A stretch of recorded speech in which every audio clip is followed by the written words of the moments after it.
again this afternoon in another Andy's Aviation Tech Talk. If you've been watching me from the beginning, you all know that you're talking to the youngsters and getting started in aviation. My little trailer had a little sign there, so where to now? That's a very valid question. You need to know which direction you need to be going in. Aviation industry is a wonderful industry to be in. And there are so many directions that you can go, particularly in the maintenance, which we are particularly talking about. There are several different careers you can follow. First is what is known as an A&P, or in this country it is an ANC, which is Airframe and Engines. It might sound strange, but don't worry about it. And some people just call it an outright mechanic. Then there's avionics. Avionics is dealing with all of the electrical components and electrical wiring, radar, radios, instruments, all of that type of thing that is fitted to the aircraft. Or you might like to become a sheet metal worker. What is that? The sheet metal worker is somebody who looks after the body of the airplane, the metal parts of the airplane, the frames of the airplane, is trained to be able to form metal into various different shapes. They are trained in riveting and being able to rivet the fuselage together. As you may or may not know, an aircraft, traditional airplane is riveted together. They'll have thousands upon thousands upon rivets, and there's a lot that goes into that. Composite. Dealing with carbon fibers, Kevlars, fiberglass, all of that type of thing. The flying controls of the aircraft, the elevators at the back, the ailerons on the wings, the flaps, and so on.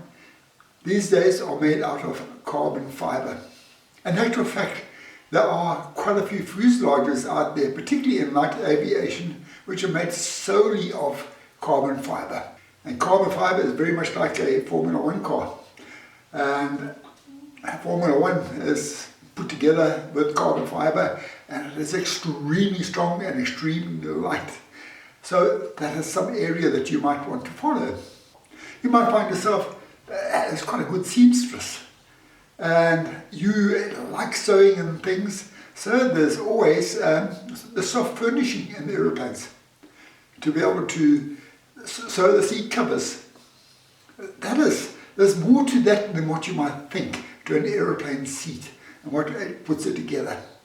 They are built to a certain standard. They can stand up to, in the modern aeroplane, up to 15 Gs, that's 15 times the weight of the body, so they can withstand accidents and they don't get ripped off the floor when an aeroplane is actually in an accident. Seat covers need to be made in such a way, particularly if they're leather and material seats covers, and treated so that they can withstand fire. In an aeroplane crash, people survive it, but typically they die because of smoke inhalation and toxic smoke. So seat covers need to be fire guarded so that they don't catch fire in the event of an accident. And you might be a bit of an artist and you might like spray painting. Spray painting of airplanes is a science in itself. Interesting thing going at the moment there is that Qatar Airways is suing Airbus for that the paintwork on their A350 aircraft they have is not good enough. It is chipping off. So they just went out and grinded the airplanes and they said, Airbus, come fix this. And this is not good enough. Yeah, so paintwork is very, very important. It has got to be put in a special sort of way because it weighs a lot. Can you imagine, have you ever picked up a 20-litre can of paint and felt how heavy it is? Can you imagine a big aeroplane like a 777, how much paint that will actually put onto it? Quite a few kilograms. A lot of trades that you can choose to go. You need to start thinking about that. So you want to apply for an apprenticeship. What would I like to do? I love turbochargers. I love the power of the engines. You need to become a A&P mechanic, dealing with turbochargers and designed to give the engines more horsepower, and or jet engines, which are massive thrusts and highly complicated, and they're really quite a delight to work on.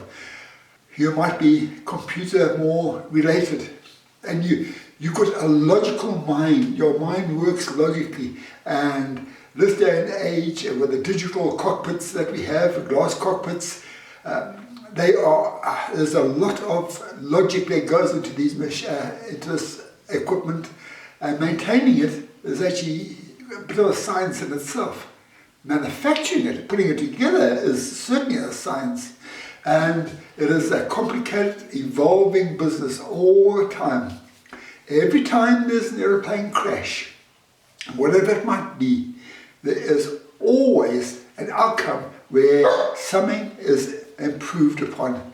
So if the avionics are improved upon, for example, let's take one of the most famous cases that are going on at the moment, MH370, the aeroplane from Malaysia that's gone missing, and to this day it still hasn't been found.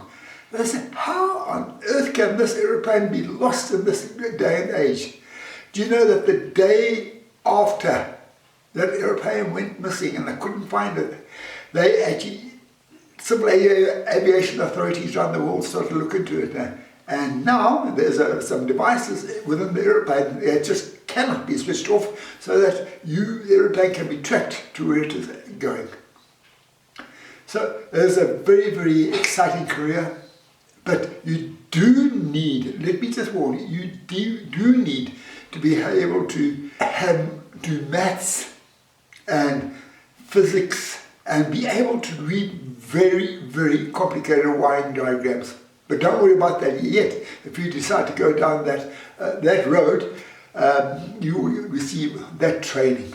So there is a lot for you to go into and a lot to consider. So for now, we're going to leave it there, and I'm going to leave you to just start thinking about what you would like to do. At this point, I must point out that I have only talked about working on aircraft.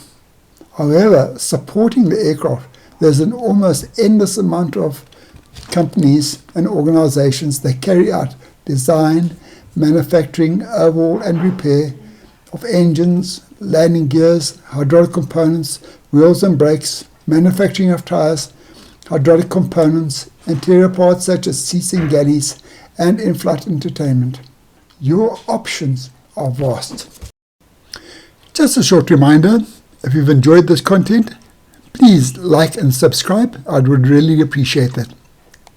On next few episodes, we are going to take a visit around an MRO, that stands for Maintenance Repair Organization. Particularly a good place, and they train apprentices, and we'll be talking to apprentices, and we'll be having a look at some of the workshops and some of the different. See you then. So thank you for joining me in this episode.